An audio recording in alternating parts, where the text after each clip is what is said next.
దేవుని నామమునకు మహిమ కలుగును గాక. ఈ ఉదయకాల సమయంలో మరొక మిషనరీ గురించి తెలుసుకొని దేవుని నామాన్ని మనము మహిమపరుచుకుందాం. ఈ యొక్క మిషనరీ యొక్క పేరు హెన్రిచ్ ప్లూటోచా.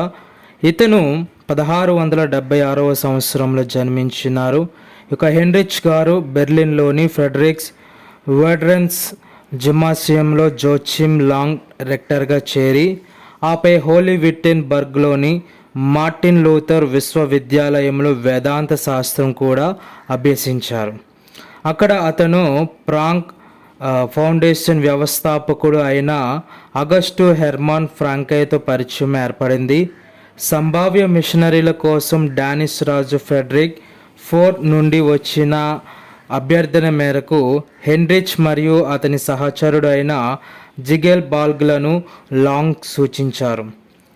1705లో వారు భారతదేశ ఆగ్నేయ తీరంలో డానిష్ హోలీ మిషన్ అని పిలువబడే ట్రాంక్వబార్ అనే డానిష్ కాలనీకి ప్రయాణించారు. మిషనరీలు ప్రయాణంలో ఇప్పటికే పోర్చుగీస్ భాష, ఫ్రాంక్ మరియు స్థానిక భారతీయ భాష అయిన తమిళం నేర్చుకోవడం ప్రారంభించారు.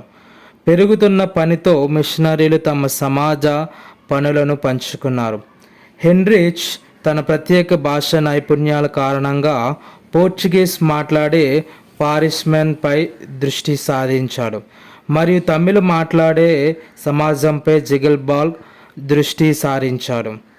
1711లో హెన్రిచ్ అనారోగ్య కారణాల వల్ల జర్మనీకి తిరిగి వచ్చాడు.